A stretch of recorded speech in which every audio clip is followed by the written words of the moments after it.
An emergency. There's an ambulance coming. One of our patients is pregnant. The late-night silence was broken by the announcement, which reverberated throughout the facility. I took out my cleaning tools and froze for a second. Calls for ambulances were not new.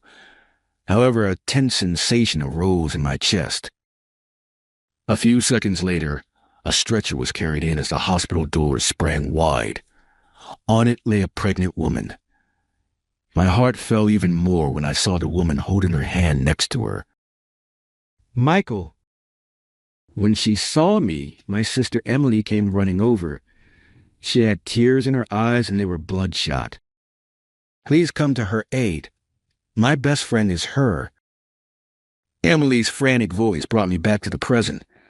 The scene during Emily's surgery, however, where red blood spilled out and stained the operating table scarlet, was another recollection that lingered in the back of my mind. My hands were shaking. Sweat ran cold down my cheeks. Things became worse the more panicked I felt, until my thoughts went blank. The bleeding dragged. It will not cease. Am I also able to save this patient? Or will I repeat the same error? I might not be able to do this. I am no longer a doctor. That's what I kept telling myself. The medical staff hurried around me in anticipation of an urgent procedure. The patient's condition was obviously getting worse, but no one was available to do the surgery. Nobody would assist. Then I stepped forward despite the trembling in my entire body. Could I save her this time? No, I must save her. Michael is my name. I used to be a surgeon, and I am 38 years old. My high IQ and innate aptitude for academics, particularly in science, have been well known since I was a little boy. I was the type of student who could get a perfect score, even if they only skimmed the textbook the night before an exam. Teachers had great expectations for me, and people would say I was on a different level. I fulfilled those aspirations by attending medical school. It never seemed like a chore to study medicine. Actually, my fascination with the medical field grew as I dug further, immersing myself as though pushing myself to the maximum. I was at the top of my class even in college, and it was common for instructors and fellow students to refer to me as a genius. My reputation as a surgeon only became better once I graduated. Everyone around me praised me for my keen ability to evaluate even the most complicated issues and reach calm, accurate conclusions. I eventually gained notoriety as the brilliant surgeon. I specialized in procedures that were too complex for most doctors to do. I could make the initial cut without hesitation, even if the tumor was entangled with blood arteries and nerves. I didn't falter in delicate procedures at all. Every stitch and cut was done precisely. It seemed as though time had stopped in the operating room, and I was totally focused on the patient in front of me. Michael is capable. Not only did co-workers use that statement frequently, but patients and their families did as well. I have seen it numerous times. Worried families were visibly relieved to learn that Dr. Adams would be performing surgery. That confidence was founded on more than simply my surgical prowess. It resulted from careful planning and preparation. I would thoroughly review the patient's chart and perform a ton of simulations prior to any procedures. In difficult circumstances, I meticulously planned every stage of the process using 3D models and the most recent imaging technology. My strategy was to prepare for everything by foreseeing every possibility. However, it wasn't all. I always tried to allay my patients' anxieties as a doctor. I spoke with them before the surgery, avoiding medical jargon and explaining everything as simply as possible, including the dangers and what would happen. I exerted every effort to give them the impression that I can trust this person with my life. In the medical field, the weight of life is always present. As a surgeon, I knew that my skills and decisions could determine a patient's future. That's why whenever I stepped into the operating room and picked up the scalpel, I made sure I was free of hesitation or doubt. There was only one thing in my mind, the unwavering resolve to save the patient. But all that confidence and trust shattered in an instant during Emily's surgery. She had been born with a heart condition, but she lived a normal life without any major issues. Then one day, when she was 33, her condition suddenly worsened and emergency surgery became necessary. Because Emily specifically asked I want my brother to operate, I agreed to take on the surgery. To me, Emily is irreplaceable family. After we lost our mother early and our father was always busy, she was the one who kept our home together with her bright spirit. I wanted to save her no matter what. With that determination, I entered the operating room. But I made a fatal mistake. I damaged a major blood vessel. Bright red blood spilled across the table, staining everything in sight. That scene is forever burned into my memory. Damn it. Stop the bleeding. It won't stop. I shouted, trying to refocus my hands. But the more I panicked, the less control I had over my fingers. Sweat dripped from my forehead, soaking the inside of my mask. Cold sweat ran down my back and my heart pounded in my ears. My hands shook as I gripped the heist, unable to operate it properly. Emily's blood kept flowing, unstoppable. With each drop, my confidence was stripped away. Stay calm, I whispered to myself, but the turmoil in my heart wouldn't stop. Emily's smiling face kept flashing through my mind. She's going to die because of me. That thought took hold of my entire being, and my hands trembled even more. My vision blurred. I couldn't tell if it was sweat or tears. My fingers, still clutching the scalpel, went numb and cold, and my mind went blank. At that moment, Michael stepped back. Ryan's sharp voice snapped me out of my daze.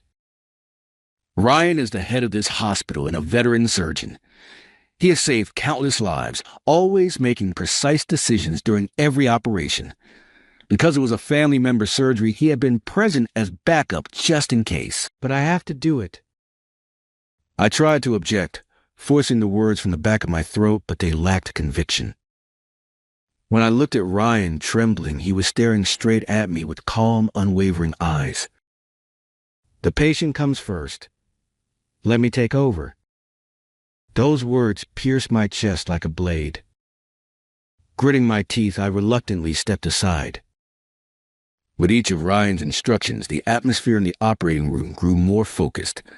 The nurses' movements became synchronized, and the hopeless situation began to shift. But what rose up inside me wasn't relief. It was despair. I'd had failed as a doctor. That thought echoed in my mind, pulling me into a deep, bottomless darkness. What if I couldn't save Emily's life? Maybe I didn't even deserve to be in that room. Eventually, thanks to Ryan's calm judgment and expert hands, the surgery was somehow a success. Emily's life was saved because of Ryan. And it was because of me that her life had been in danger in the first place. That unshakable guilt weighed heavily on me. Sitting in a chair, I just stared at the scene in the operating room. Ryan, checking on Emily's condition, stood tall and steady, so different from me. The bitterness and deep despair clenched my chest, and I couldn't utter a single word as I gripped my fist. After that day, I could no longer hold a scalpel. Every time I reached for one, the tremor and fear from that day came rushing back, freezing me in place. These hands, meant to save lives, might only bring danger. With that thought, all my confidence disappeared. I gave up being a doctor and was hired as a janitor at Ryan's hospital. Now I spend my days gripping a mop, moving mechanically. That's the only way I can still be involved in medicine. As I mopped the white hospital corridors, memories of who I used to be came flooding back when I was a genius surgeon. And the words "thank you" from patients saved me. Now, doctors casually say things like, "Must be nice having such an easy job at your age." Even patients joke with a smile, "Being a janitor must be tough too, huh?" To them, it's just lighthearted teasing. But to me, it cuts like sarcasm. But there was one person in this hospital who didn't see me as just a janitor. She saw me as a person. Ashley. She looked stunning in her white coat. Her gentle smile and composed manner earning the trust of both patients and staff. Her presence alone seemed to shift the energy in the corridor as she walked. "Thank you for always keeping everything so clean." Just a simple remark in passing, but her voice had a way of cleansing the heart. And each time I felt a small warmth rise in my chest. But to her, I was still just a janitor, nothing more. I kept telling myself I no longer had the right to be a doctor. So I kept pushing the mop forward, numb and empty. One night, when Ashley was on duty, I was cleaning the quiet hospital as usual, mop in hand. The silence of the night made my loneliness feel even heavier. But that night, something felt different. Something was off. Emergency. An ambulance is arriving. We have a pregnant patient. A tense voice rang out from the hospital speakers, piercing the stillness of the night. I stood frozen, still holding my cleaning supplies. Normally, I'd ignore it and return to my work, but this time my feet wouldn't move. The doors to the ambulance bay burst open and a pregnant woman on a stretcher was rushed in. Beside her, holding her hand with a terrified expression, was Emily. Emily. The name slipped out before I realized. She turned toward me. In that instant, a strange stir rose in my chest. Fear and desperation were etched into her face. "Michael, this is my friend. Please help her." Emily ran toward me, recognizing me. "I'm not—" Before I could finish, the voices of medical staff filled the air. "The patient has a placental abruption, heavy bleeding." "Where's the obstetrician?" "They're in surgery. Won't make it in time." I could see it. This woman was in real danger, but I still couldn't move. I could still feel what it was like to hold a scalpel. But ever since Emily's surgery, these hands had only brought me pain. Emily ran after the stretcher as it was rushed toward the operating room. I remained frozen in place. My chest tightened. The pregnant woman, Emily's friend, already looked pale when I saw her earlier, and her lips had turned bluish. "Prep the oar." Ashley's voice echoed through the corridor. She clutched the patient's chart, giving orders with a tense expression. Even in her voice, the anxiety was clear. Her eyes darted over the chart, glancing up now and then to read the expressions of the staff. What am I doing? Am I just going to stand here and watch again? The question rang out inside me. My vision blurred. Emily's desperate face rose in my mind, and something deep inside me screamed. But still, I didn't move. The oar must have been nearly ready. Staff bustled around, and Ashley stood by the stretcher, checking the patient's condition. She gently touched the woman's arm, but her expression showed hesitation. "Dr. Stevenson, can you perform the surgery?" one of the staff asked. "I can't."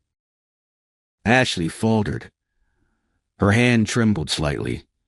She couldn't get the words out, just stared at the patient's face. You could see the conflict within her. She wasn't sure if she could save the life in front of her. I knew that feeling. I had been there myself, and I could see how that fear was paralyzing her. "Is there anyone else who can operate?" Ashley's strained voice was laced with urgency and frustration. But I could tell her frustration wasn't directed at anyone else. It was at herself. "Michael." Emily's voice snapped me back to the moment. She ran up and grabbed my arm, her eyes brimming with tears. "Please, with your hands, save her. She's my friend. If this keeps up..." She choked on her words, and the sight pierced straight through me. I closed my eyes. The memory of nearly failing during Emily's surgery surged up again, and a cold sweat ran over my body. I answered, my voice trembling. "I can't. I'm not a doctor anymore.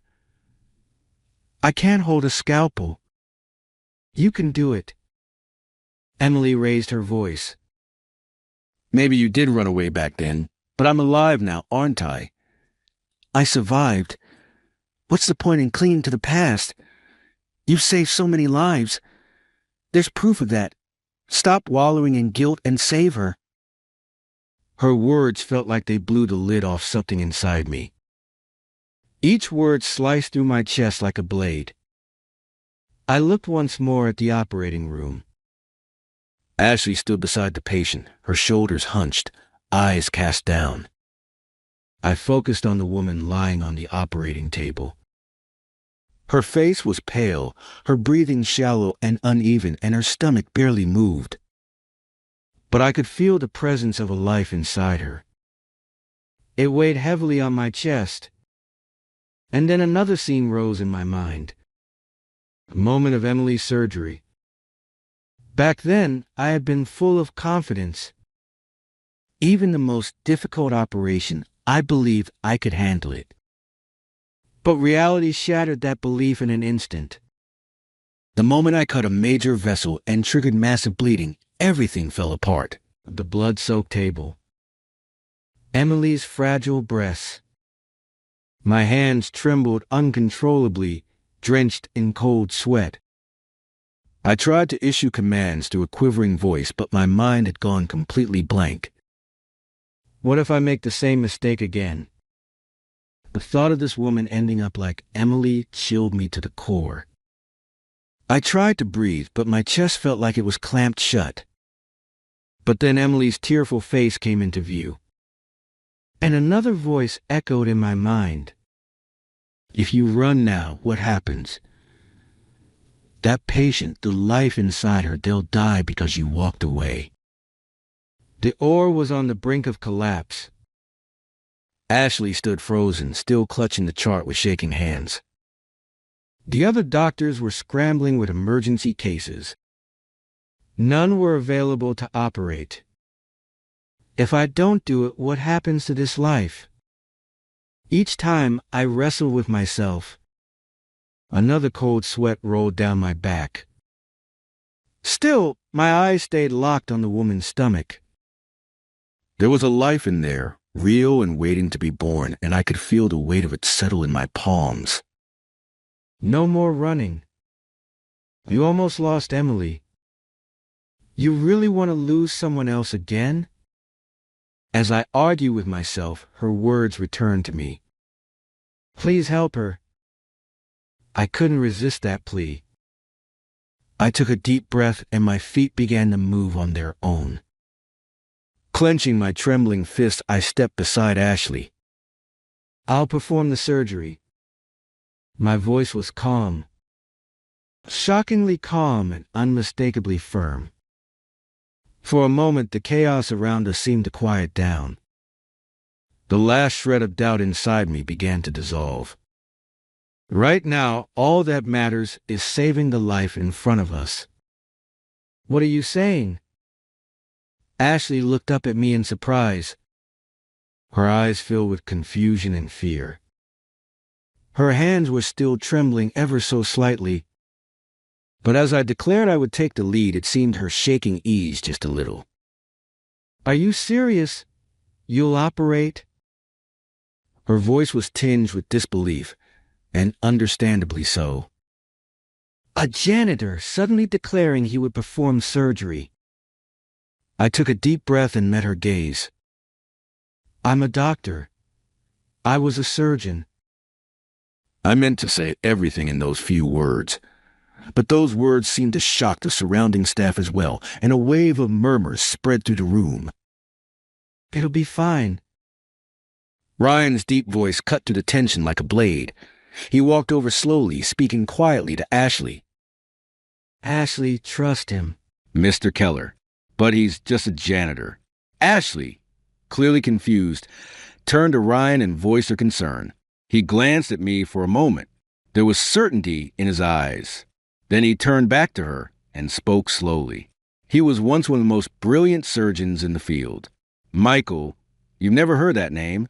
Ashley gasped. Her eyes darted as if recalling something, but no words followed. Michael performed countless complex surgeries at a young age and saved many lives. But one day, he nearly lost someone important on the operating table and blamed himself. That's why he gave up the scalpel. Though his tone was calm, warmth seeped through Ryan's voice. "Still, Mr. Keller." Ashley began protest, but Ryan gently interrupted. "But Michael's skill and experience are still intact. I'll vouch for him. There's no one more qualified right now." Ashley remained silent. She was clearly struggling inside. Then, finally, she exhaled deeply and looked me straight in the eyes. "Understood. If Mr. Keller says so, I'll trust you." Her words cleared the last of my doubt. I gave a quiet nod and turned back toward the doors. "There's no time. Let's begin the surgery." My words set the staff into motion. Ashley, still tense, followed close behind. In my heart, I made a vow. This would be the last time I let my past hold me down. By saving this life, I would reclaim myself. No more hesitation, only focus. Beyond the doors, the team was scrambling to finish preparations. The patient's vital signs on the monitor screamed, "Danger!" "Michael." Ashley stood beside me, her voice slightly trembling. "Please, truly, I'm counting on you." Her voice carried a mixture of fear and hope. I gave a small nod and turned my focus fully to the procedure ahead. When Ryan entered the operating room, the tension in the air heightened even more. His presence was commanding, bringing with it a sense of clarity, even amid chaos. "Michael, let me say this again." Ryan looked straight at me. "I'm entrusting this to you because I know you can do it. No one else is more capable of saving this life." His words struck deep within me. Ryan believed in me. That alone carried more weight than anything else. I took a deep breath, collecting myself. "Understood. I'll do it." My voice was clear, free of hesitation. Ashley stood beside me, taking the instruments in hand. Her hands trembled slightly, but her eyes were steady. "I'll support you however I can." That single sentence gave me even more courage. The surgical lights turned on, casting a bright glow over the room. As the battle for life was about to begin, I exhaled deeply and stepped toward the table. I will save this life no matter what. With that vow in my heart, I took hold of the scalpel. The operating room was cloaked in tension. The only sounds were the steady rhythm of the heart monitor and the staff's quiet voices. I calmly put on my gloves and turned my eyes to the pregnant woman on the table. Ashley stood across from me, instruments in hand. Even in her movements, I could see traces of hesitation. When I glanced her way, she met my eyes for a moment. "Michael, I'll be preparing the instruments." Her voice was lined with determination, as if pushing back her own fear. Still, her hands revealed her inexperience. "Understood. Thank you," I answered quietly. I chose my words carefully so as not to put any pressure on her. Creating an environment where everyone can focus. That, too, was the responsibility of the lead surgeon. Ryan stood by my side, watching quietly. His presence alone grounded me. Just having him there brought a small sense of calm. "Michael, you remember the procedure?" he asked quietly. "Yes, no problem." As I gave that answer, memories from the past flashed through my mind once again. The failure during Emily's surgery, that moment of utter despair, came rushing back. But I fought to keep that shadow from consuming me. "Focus only on the life in front of you." I repeated those words silently to myself. "Scalpel." When I gave the brief instruction, Ashley handed me the instrument, trying to steady her trembling hands. There was still a hint of uncertainty in her fingertips. "It's okay," I whispered in my mind as I took the scalpel from her hand.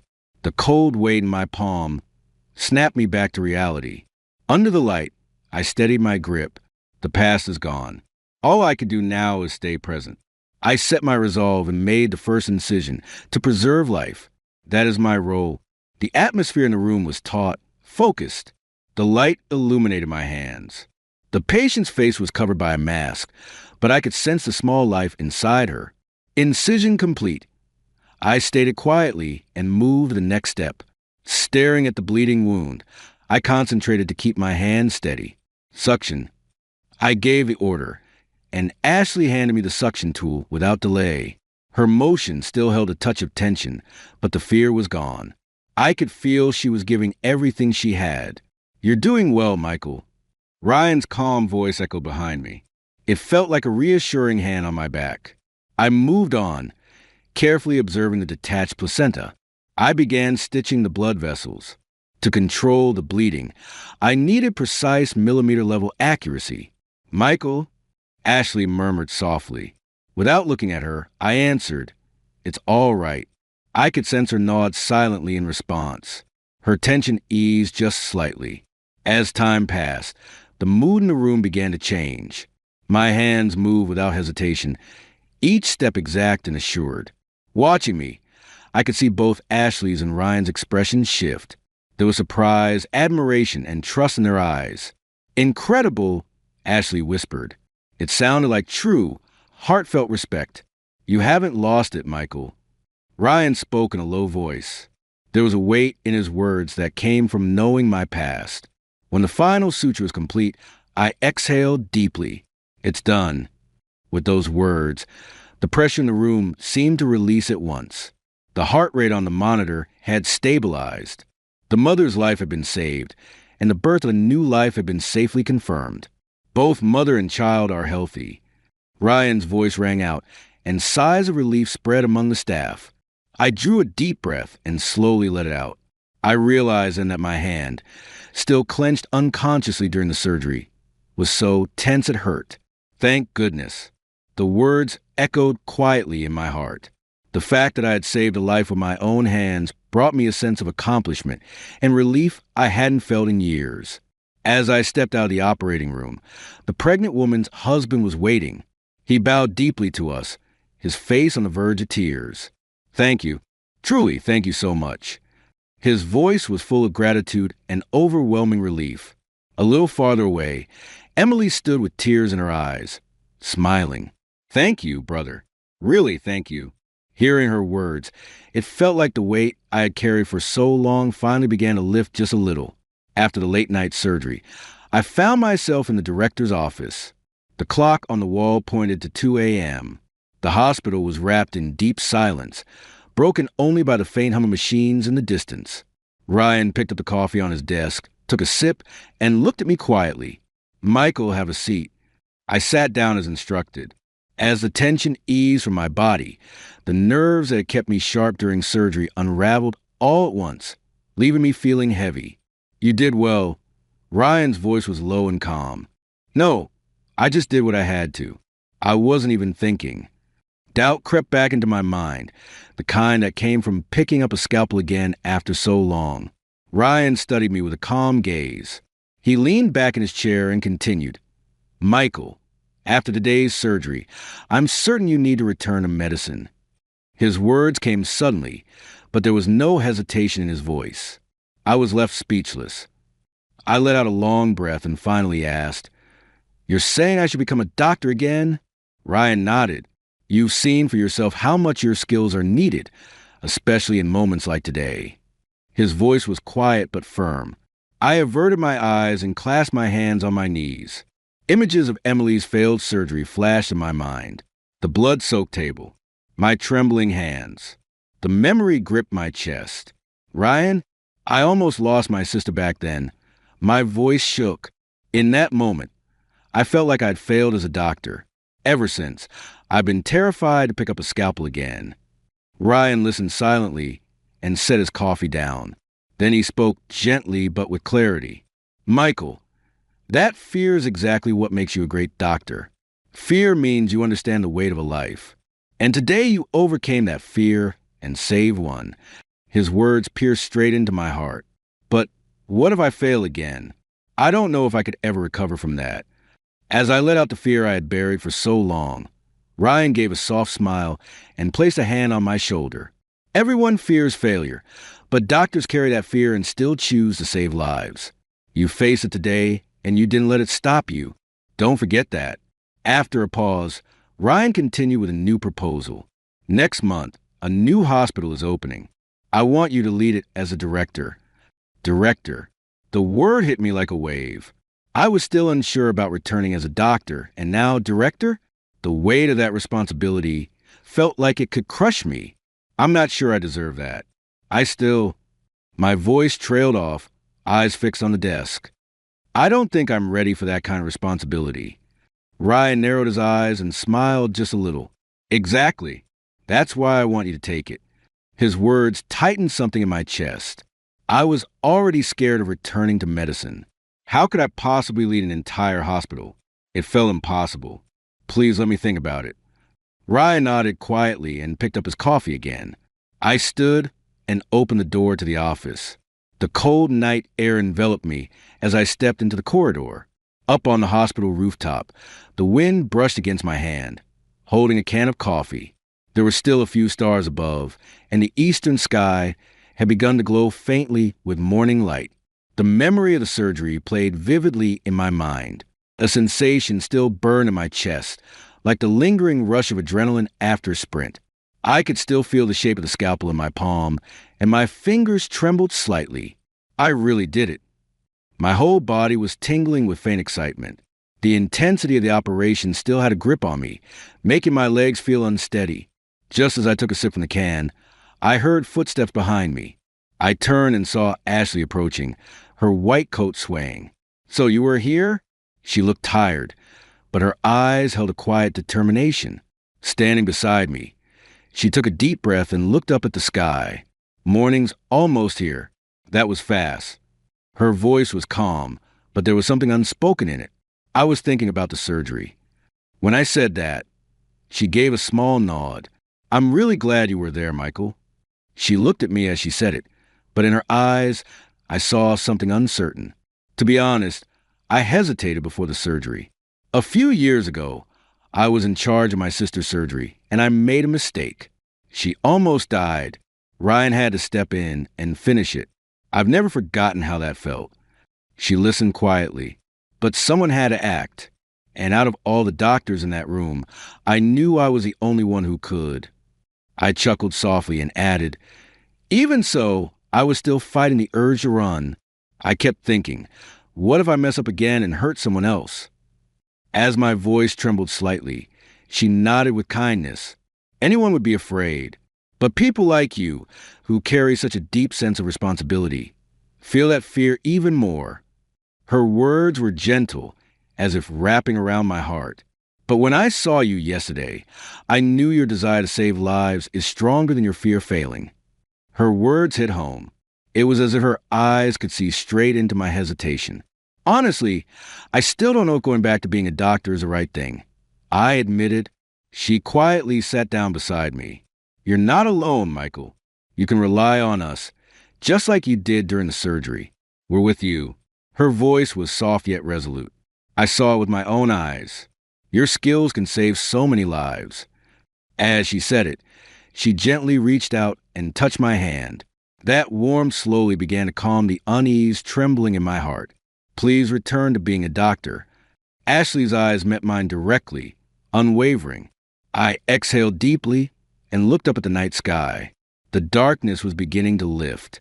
Dawn was near. "Thank you, Ashley." I whispered softly, gently returning the grip of her hand. In that moment, a quiet resolve began to take root deep within me. Rather than turning away from past failures or fear, I would face them, accept them, and move forward. I would walk once more the path of saving lives as a doctor.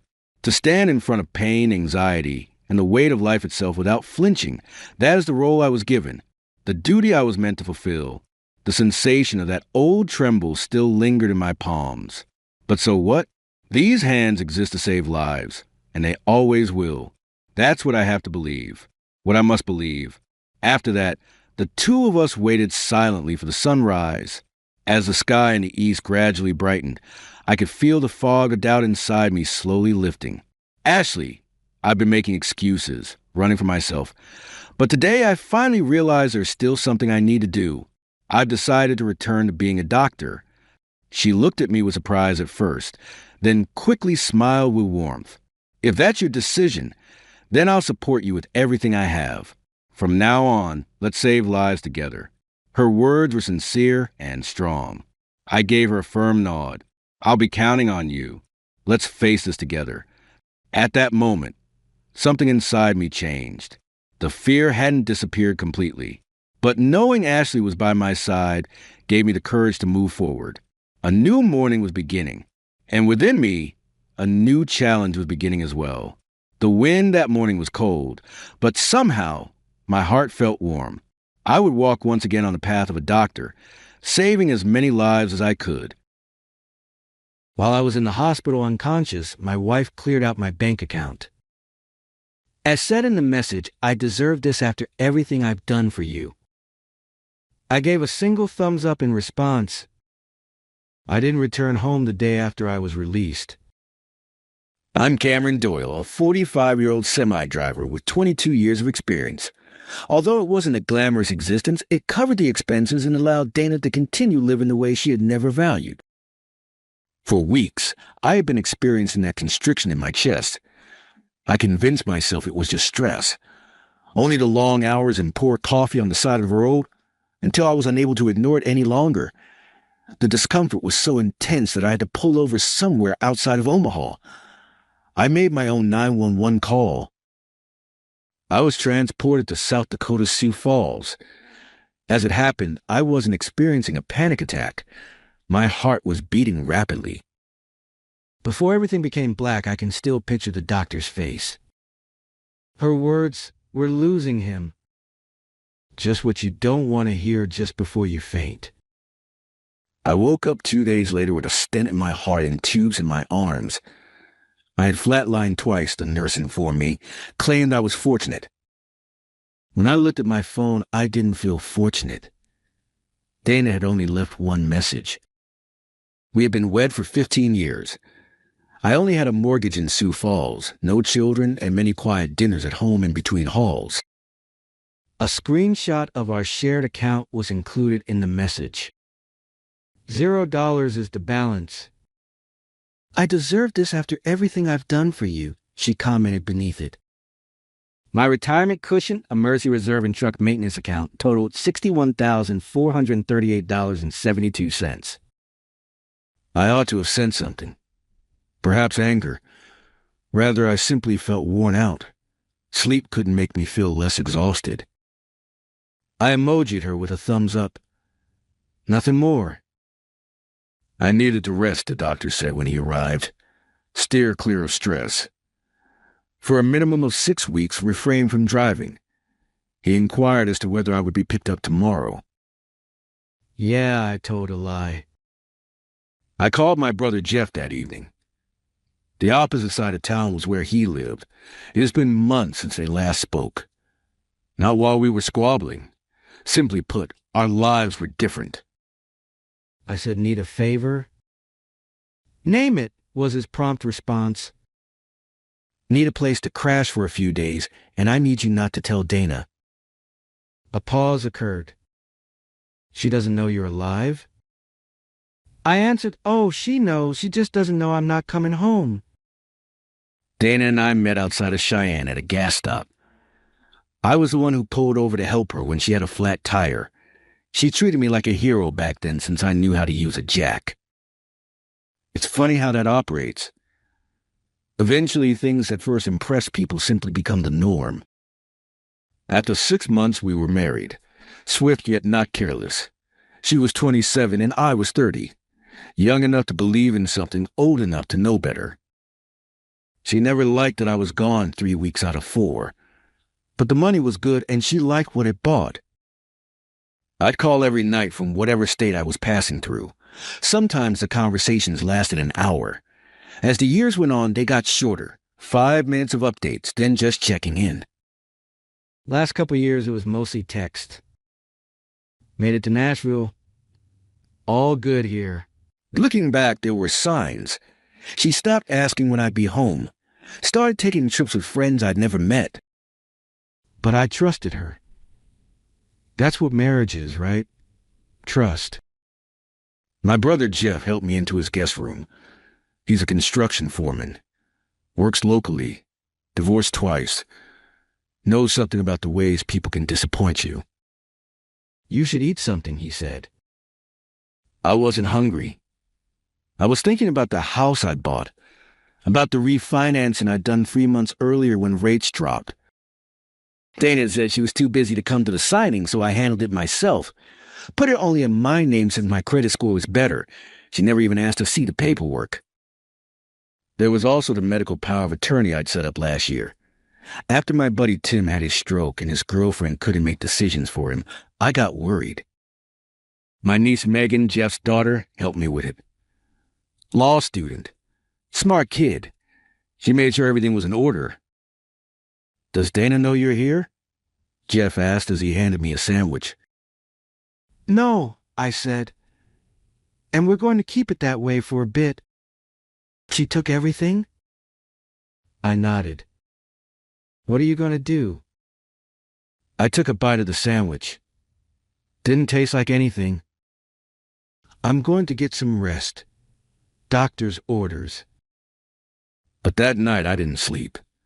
I just stared at the ceiling, remembering all the little moments where Dana had seemed distant, checking her phone under the table, changing passwords, moving money between accounts for better interest rates. I'd been blind, but not anymore. On my third day at Jeff's place, I got a text from our neighbor, Harold. "Haven't seen you around. Everything okay? Dana's got some guy over. Thought you should know." I sat with that for a long time. Didn't respond. Just let it sink in. Later that afternoon, I drove with Jeff to the bank. Not our regular branch where Dana and I were known, but the main office downtown. Asked to speak with a fraud specialist. Showed him the text message with a screenshot. Explained I'd been hospitalized, unconscious, that the withdrawals happened without my knowledge or consent. The woman behind the desk kept her face neutral, professional, but I could see it in her eyes. Pity, maybe a little anger on my behalf. "Mr. Doyle, we can start a fraud investigation, but given that it's a joint account and your wife has equal access, it may be difficult too." "I understand," I cut in.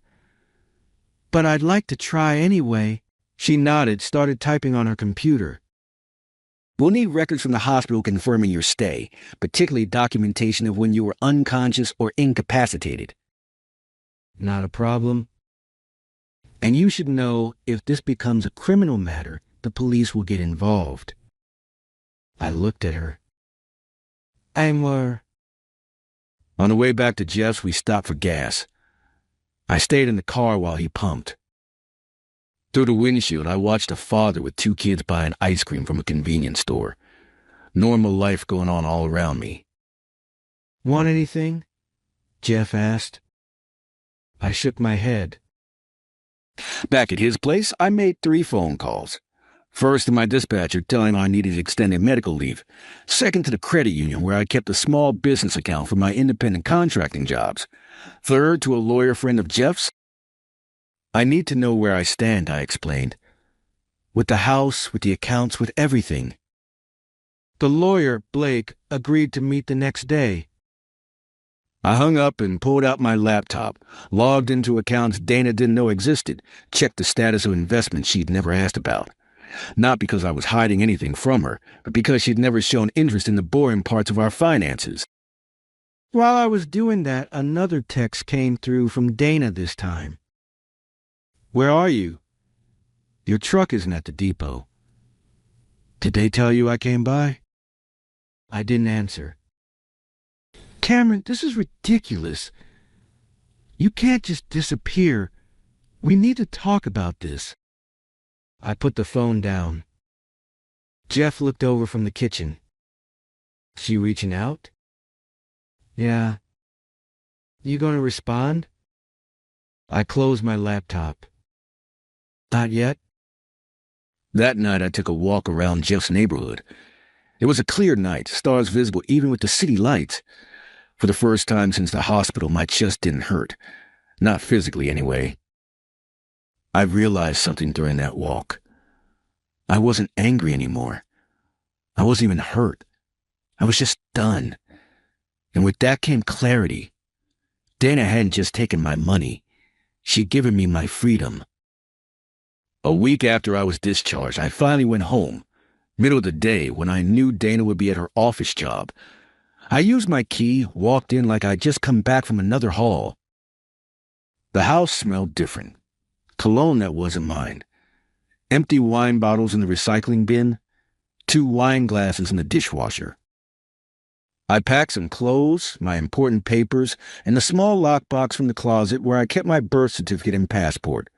As I was walking out, I noticed the framed photo from our wedding day was missing from the hallway table. Back at Jeff's, I met with Blake, the lawyer. We sat at the kitchen table with papers spread out between us. The house situation is interesting, he said, reviewing the refinancing documents. Since you refinanced solely in your name with that medical clause, and given your recent cardiac event, you have a strong case for sole possession.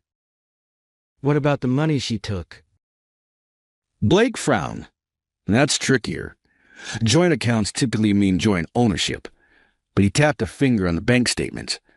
The fact that she cleared it out while you were medically incapacitated could constitute financial exploitation of a vulnerable adult, especially since you have documentation that these were primarily your earnings.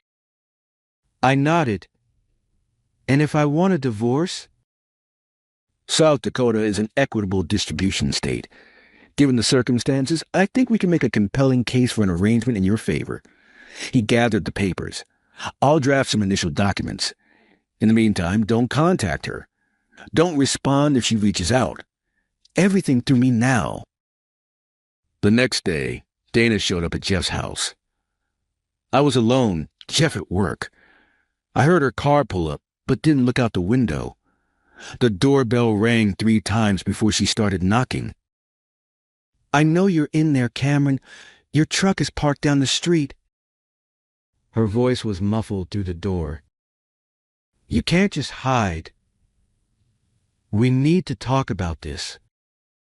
I sat perfectly still in the living room like a kid playing hide and seek. Eventually, the knocking stopped. I thought she'd left until my phone buzzed. I'm sorry about the money. I was angry. You've been distant for months. I thought you were cheating. I found out about the house refinancing and panicked. We can work this out. Please talk to me. It was the first time she'd ever accused me of cheating. Projection, probably. I turned the phone face down without replying. The next day, Blake called with news. Dana contacted me, he said. She's hired Patricia Wells as her attorney. Patricia Wells, one of the most aggressive divorce attorneys in the state, known for going after everything: houses, retirement accounts, future earnings. What does that mean for us? I asked. It means she's not playing around. Wells is already claiming that your abandonment after the hospitalization constitutes desertion. She's painting you as unstable, saying you disappeared without explanation and are refusing communication. I let out a long breath. So what now? Now we get ahead of this. I filed for an emergency hearing regarding the funds she withdrew. Judge Harmon is presiding. He takes a very dim view of taking advantage of medical situations. After hanging up, I stared at the wall for a long time. Then I made another call to my niece, Megan. I needed her help with something specific. That evening, I drove past our house. Dana's car was in the driveway alongside a black Audi I didn't recognize. I circled the block once, then headed back to Jeff's. In the driveway, I got a text from a number I didn't know. This is Patricia Wells. I represent Dana Doyle. Any further surveillance of my client will be documented as harassment. All communication must go through proper legal channels. They were watching me. I was watching them. And now the gloves were off. 2 weeks after that first meeting with Blake, we had our day in court. Emergency hearing regarding the withdrawn funds. Dana was there with Patricia Wells, both in sharp suits. I wore the only tie I owned, the one I kept in my truck for unexpected funerals on the road. Judge Harmon was an older man with white hair and reading glasses perched on the end of his nose. He reviewed the filings without expression, occasionally looking up at Dana, then at me. Ms. Wells, he finally said, your client withdrew the entirety of the joint accounts while Mr. Doyle was hospitalized for a life-threatening cardiac event. Is that correct? Wells stood. Your Honor, my client had every right to access those joint funds. Furthermore, Mr. Doyle had recently refinanced their marital home solely in his name without Mrs. Doyle's knowledge, which we contend was the first act of financial deception. The judge removed his glasses. I'm not asking about the house right now, Counselor. I'm asking about the timing of the withdrawal. Was your client aware that Mr. Doyle was in the hospital when she took the money? Dana leaned over and whispered something to Wells. Wells cleared her throat. Yes, Your Honor. But my client was under extreme emotional distress, believing her marriage was ending. She acted to protect herself financially. The judge put his glasses back on. While unconscious from a heart attack seems an unlikely time for Mr. Doyle to end his marriage, he shuffled some papers. I'm ordering the funds frozen pending further proceedings. Neither party may access this money until ownership is determined in the divorce settlement. It wasn't a complete win, but it stopped Dana from spending any more. As we left the courtroom, Dana tried to approach me. Wells held her back with a hand on her arm, but not before Dana said, "Cameron, please. There's so much you don't understand." I walked past without looking at her. Outside, Blake was satisfied. This is just the beginning. Now we start discovery. Discovery? Part where all the cards get laid on the table. A week later, Blake called me to his office. When I arrived, he had a folder waiting. We've got something, he said, sliding it across the desk. Inside was a bank statement from an account I didn't recognize. Dana's name was on it. The balance, $127,340.56. Where did this come from? I asked. Your niece found it. Megan's internship at the credit union downtown gave her some insights. This account was opened 18 months ago. Regular deposits always just under $10,000, just under the reporting threshold. Classic sign of hiding money. There's more, Blake said. The deposits align with your long-haul schedule. When you're gone, money goes in. I sat back. She's been planning this for 1.5 years. Blake shook his head. I don't think she was planning to leave you, Cameron. I think she was preparing in case you left her. Why would I leave her? I was working myself to death to provide for us. That's when Blake slid over another piece of paper, a credit card statement with a hotel charge from a place in Minneapolis. Date, 3 months ago. I'd been in Seattle that week. The name on the reservation was Harold Jensen. Harold, our neighbor, the one who texted me about the guy at our house. Blake's face was grim. We think Harold has been involved with Dana for some time. He was creating a false trail to make you suspicious while they were together. The betrayal wasn't just Dana. It was coordinated, planned. Harold playing concerned neighbor while sleeping with my wife. Dana draining our accounts while I was fighting for my life. I stood up. What's our next move? Blake smiled for the first time that day. That's up to you. But if I were in your shoes, I'd make sure they both regret ever thinking they could get away with this. I spent the next month living at Jeff's, recovering physically while Blake built our case. We had a strategy now, document everything, gather evidence of Dana and Harold's relationship, prove the financial deception. My niece Megan was invaluable. Her position at the credit union gave us insight into financial patterns we wouldn't have seen otherwise. Nothing illegal, just connecting dots that were already in plain sight. The account has another person with access, she told me one evening. Not a joint owner, but an authorized user. Harold, I guessed. She nodded. And there's something else. They've started moving money, smaller amounts to different accounts. They know we're on to them. I stared out the window. They're liquidating, getting ready to run. That night I called Blake. We need to move faster. I agree, he said. But we need to be careful. If we tip our hand too soon, they'll disappear with everything. I finished. So what do we do? Blake was quiet for a moment. We need leverage. something that makes him think twice about running. The next day, I drove to our house when I knew Dana would be at work. I didn't go inside. Instead, I walked the property line taking photos with my phone. The new shed Harold had helped build last summer. The fancy landscaping that had mysteriously appeared while I was on a 3-week haul to California. Improvements paid for with my money, likely installed by Harold, raising the property value of the home that was now solely in my name. I sent the photos to Blake with a simple message, documented. 2 days later, Dana's lawyer called Blake with an unexpected offer. Dana will return 50% of the withdrawn funds in exchange for 50% equity in the house. They're testing us, Blake said when he called to tell me, seeing if we'll settle cheap. What do we tell them? Nothing yet? Let them sweat. Meanwhile, I made another move. I contacted my trucking company's HR department, explained my situation, asked about the disability insurance I've been paying into for 20 years. You're entitled to 60% of your salary for up to 12 months, the HR representative explained. Given your cardiac event and the doctor's restrictions, you easily qualify. I filed the paperwork that day, another source of income that Dana didn't know about. Wouldn't be included in any settlement discussions yet. The next week, I had Jeff drive me past our house again. This time, I noticed something new, a for sale sign on Harold's lawn. He's cutting and running, Jeff said.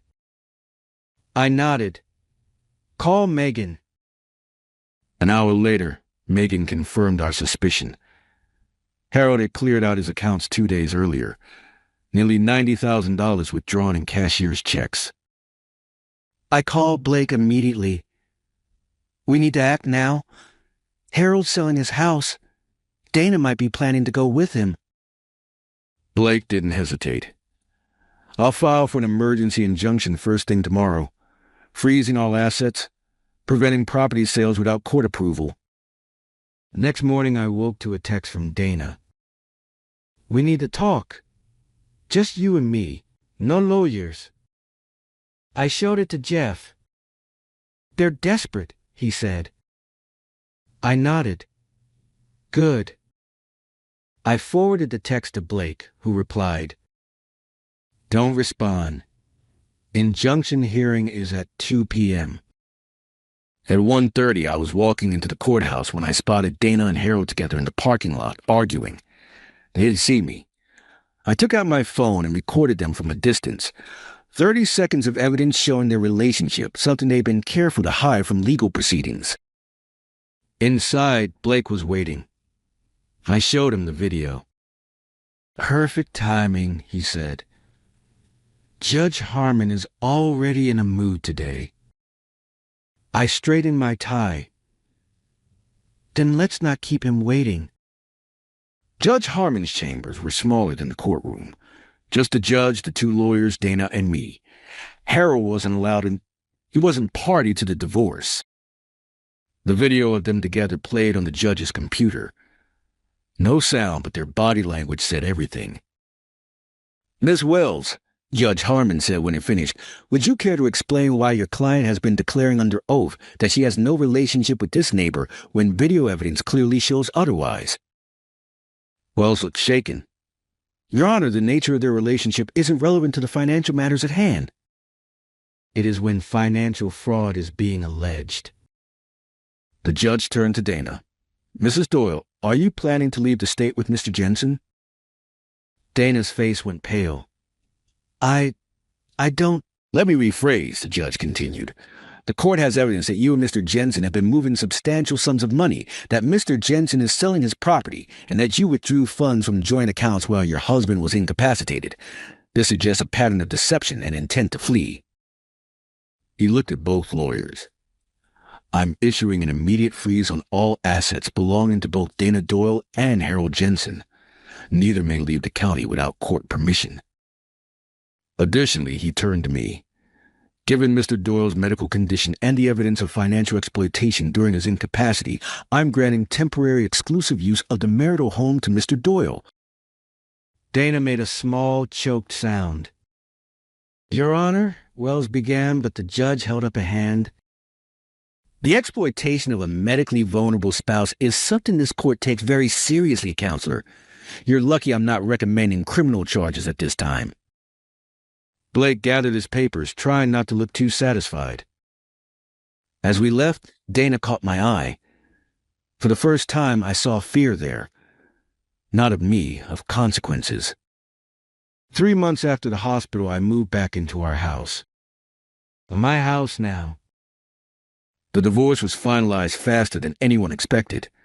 Dana didn't fight after the injunction hearing. Harold had disappeared, leaving her to face everything alone. In the end, the judge awarded me the house, my truck, and 80% of our savings. Dana got her car and the remaining 20%. The secret account was split 50-50, but only after she paid my legal fees from her share. I never spoke to her directly again.